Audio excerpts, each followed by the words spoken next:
Just back real quick, guys. I was sidetracked for a little bit. Had someone come by. I had to replace a screen on an iPhone 7. So then I had to grab a little food. I was hungry. So just getting back to the MacBook. Ultimately, bring up the scope. Getting back to the circuit board here, the board view. Ultimately, what I'm trying to do is I'm missing this 3.42 volt rail. This basically is where we're talking about the battery coming in right here, or the charger port coming in. This is the battery line coming in. Goes through a diode here. Coming into this chip here. So this chip is what creates the 3.42 volts. So it's basically just switches on and off to lower the voltage down from the 18 or 12 volts coming in to the 3.42, hits this little inductor here, and then off to the board. So I have my 18 volts coming in. Problem is I don't have anything coming out. So when I started taking a look at this line, I found that it was shorted to ground. Basically, a couple ways you can do a multimeter. You can use a diode mode. It's a pretty quick, easy way to test, but of course you can just do the good old test lead there. So to try to find where the short is not too easy. Well, maybe it is easy, but ultimately we're looking for everything on that line, and there's a lot of things that go on that line. One of them is this inductor here. So if I select that entire 3.42 volt line, you can see it goes all over the place on the board. Down here it comes to this inductor here, and to all these little capacitors up here in this chip here. It's all you can look here. It has to do with audio. So when you take a look at the schematic, not the schematic, where do I want to go here? Scope.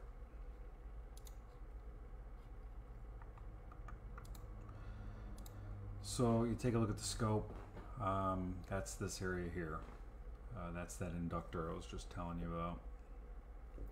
And one way, and you can't see them all, but you can see this really corroded capacitor. These two right here.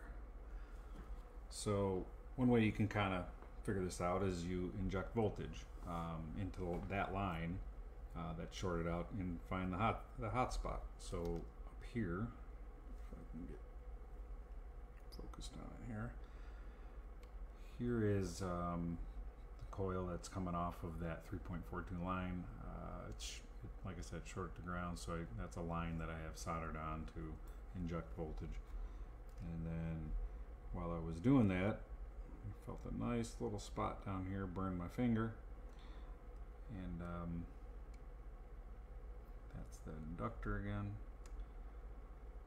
Now, inductors don't have a path to ground, so when you take a look at this, and I'll put one way to do this is just put a good amount of rubbing alcohol on here.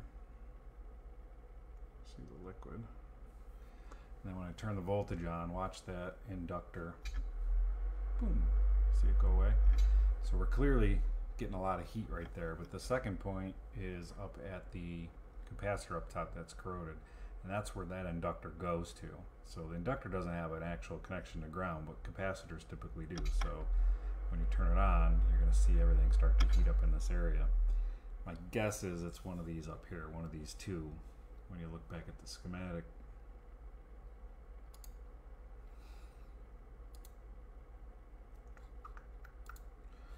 That's that inductor. You can click on that. It'll show you all the paths that it goes to.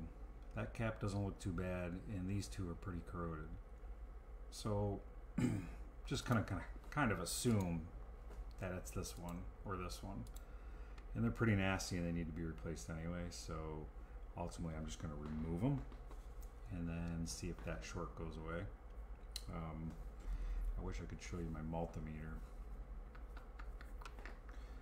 Yeah.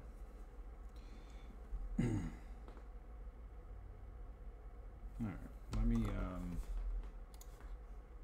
remove those.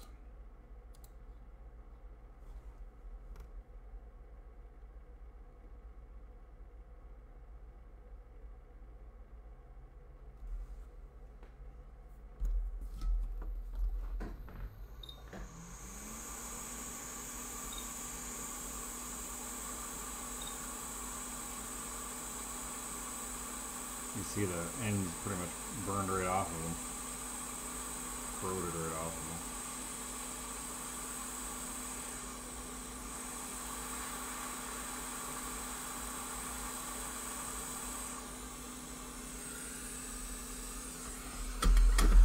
And then this one,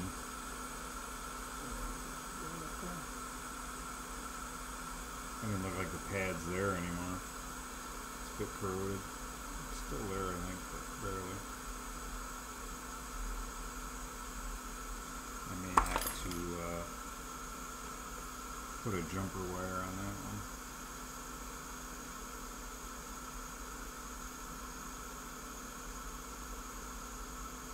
It is still there.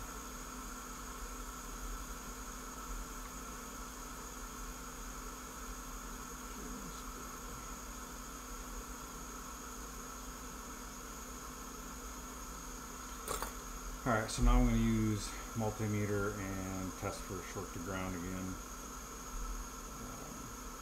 I'll just use that before because it looks like there's still something out shorted.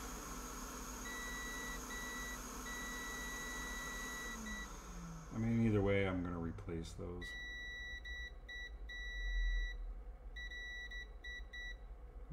Corrosion in there.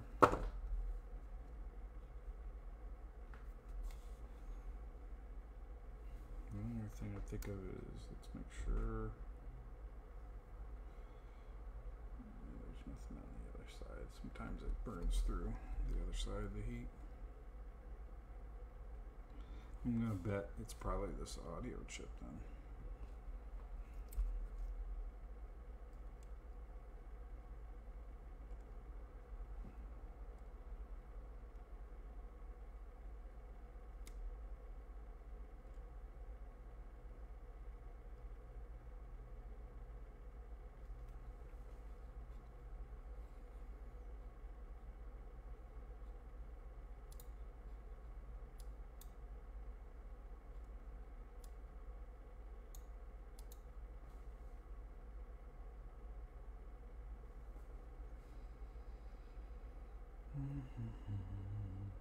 It could be that big guy.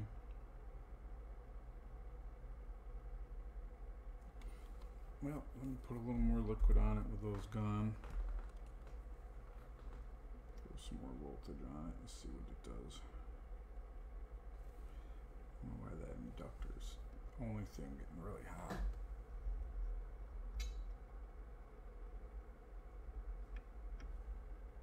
Huh. Now it's acting like the short's gone.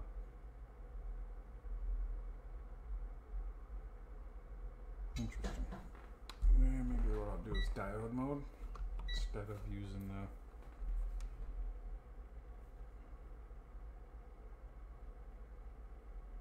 I might have to remove the injection of voltages on.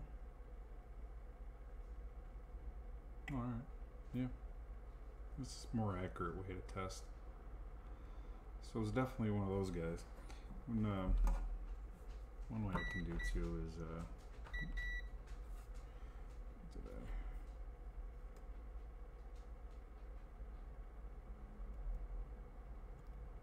lose them?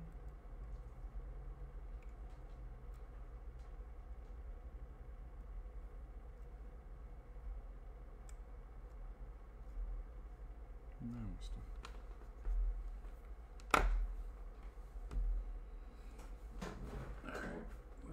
For my 3115 board. I can buy those parts off a website. I just have to wait for them, and they're a couple cents each. There's really nothing much to them. Cost almost more in shipping. But when you can grab them off another board, as long as they're good. These ones don't look terrible. without the microscope, but I'm sure they're very similar.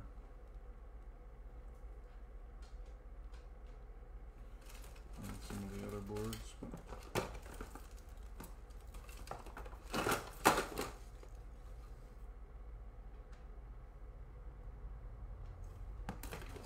Let's take a look at those. I could probably actually leave those off. I mean, they're just for audio to see if it will start up now. Let me do that. Or at least give me a little light. Move those wires off.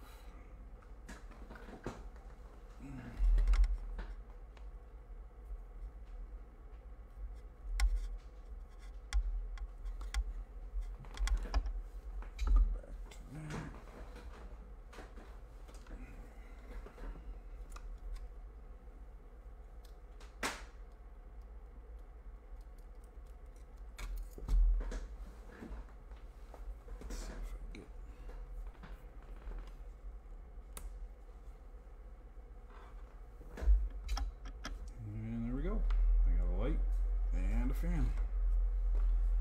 See if you guys can see that. That's the fan spinning, and that is the light on the charger. I don't know if you can tell. That light's too bright. There it goes. And that was it. So some corrosion down here led to a short capacitor, and now I got my 3.42 volts that I needed in order for that light to come on and for the unit to power on. So now the machine should boot up and actually work. They can get their data off of it if they want, but I'm going to try replacing those capacitors anyway, and maybe the rest of this thing will work.